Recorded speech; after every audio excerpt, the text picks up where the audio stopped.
welcome to Mr. Randy's Wine and Spirits. I am Mr. Randy. We're here today with another full review episode. Today's episode is going to be with the Shiraz from Yellowtail. If you're new to the channel, hello, welcome, come on in, get seated. All my returning viewers, you know how we do. Let's go ahead and get it on with, shall we? Let's get it on. Okay. So here we are again, full review, second episode for the Shiraz Yellowtail. If you're new to the channel, Mr. Randy does a three-part series when he does his reviews. Part one, off the rip, get it home, crack it open, pour it in the glass, have my first pour, share my first impressions with you because gosh darn it, you're so worth it. Part two, halfway where we are today with the full review. I go on the internet, I find as much information about what's in the bottle, who put it there, why did they put it there, who are these people anyways? Anywho, I get about halfway. I leave whatever's left in the bottle alone. I try my best to leave it alone. For a week, 2 weeks, but when it comes to the wines, it's a 5-day deal. Hey, you're crowding. 5 day. Okay, full review. Here we go. Bring it back to you. No longer guaranteeing you a time limit on how long the video is going to be. Let me know in the comments, what do you think about the 10-minute mark? Yay, nay, who cares, whatever. Final pour, all the way down here, episode 3. Final pour, thus the name. Get the final pour in the glass. Compare it to the first pour of the glass and everything in between. How does it compare? Better, for worse? Let's check it out. That is pretty dark. It looks darker on the camera, but it looks a little bit lighter. Very beautiful. Trying to see if I can get on the nose. It's got a sort of you definitely smell the sulfites and the process of the whole deal about making the wine. You can smell the grape and all the bits and pieces in it and the organicness that's decomposing. It has a very unique smell, and once you get into wine, you start to really recognize that, and you can gauge the wine just on the smell alone. I'm not quite there yet, but I am getting better. So let's go ahead and on the nose one more time, try. It's a little more subdued than we did off the rip. Let's see if anything has changed on the palate. So let's go ahead and get that first palate done.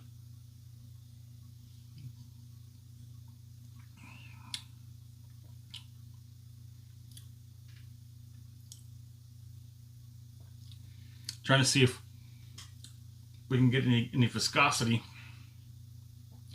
There is a little bit. Let me go ahead and get the second palate and then we'll go back to it.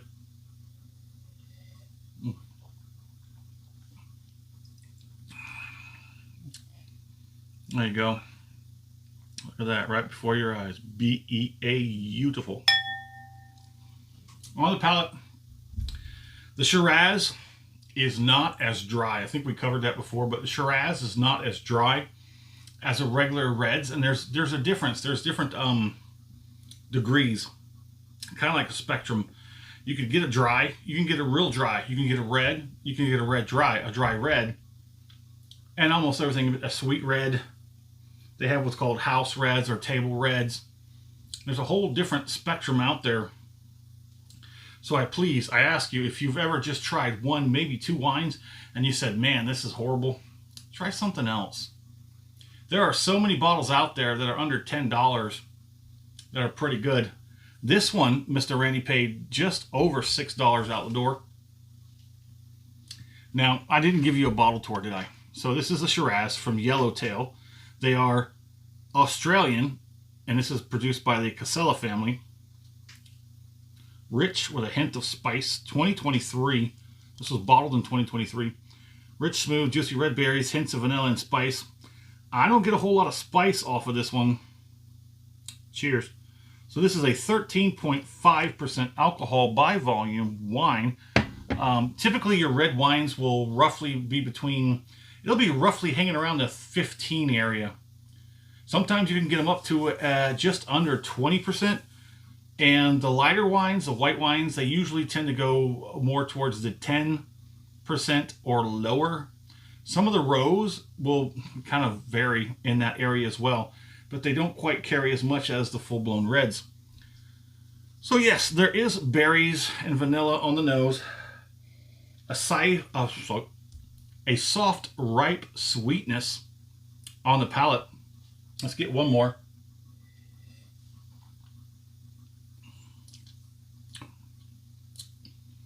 Yeah, this would probably be better if it was decanted properly and drank right away. So like, this would be something that'd be great to crack open during a party, a gathering, a get-together, a soiree, a shindig, a hoopla, you know, what have you.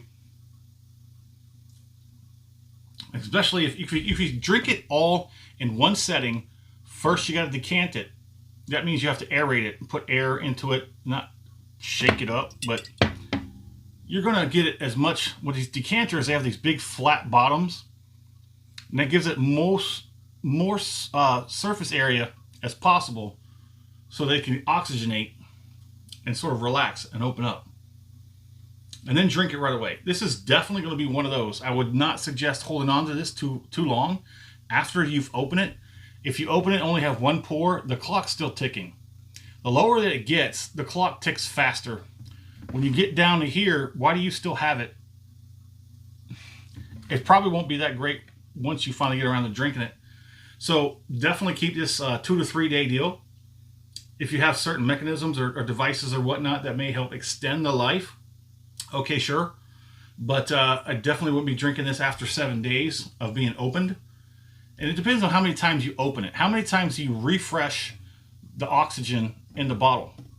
Because that captured gas sort of acts like a stop measure, and it stops the process. There's still something going on down here in the juice. But up here, most of it's just kind of captivated and it's just kind of hanging out. But every time you open it up, fresh air comes in, all that captured air comes out, and it starts the process again. The longer this is open, the faster that clock runs. So keep that in mind when you're enjoying your wines. So let's go ahead and get one more, and then we're going to put this one back on the shelf for the final pour. Yeah, so this is the day 3 of this wine being open. That's very nice. That's actually more approachable and more drinkable than the majority of other dry reds and other reds that I've had before. Now, if you're a returning viewer and you've watched some of Mr. Randy's previous videos, you'll know that currently standing is his favorite bottle of wine. This is still not open. I do have the big jugs, the 1.75, those big tankards. I have 2 of those. I don't know what to do with them, because I mean, I can't drink them before they go bad. I, myself, one person, individual, cannot drink that much before it goes bad. It doesn't matter if I do the vacuum cork stopper, put it in the fridge. 7 days, that thing is going to have to go down the sink. The sink will enjoy it more, probably. Well, there it is. Shiraz from Yellowtail. What do you think? Let me know in the comments. And as always, thanks for stopping by here at Mr. Randy's Wine and Spirits. Have a good one.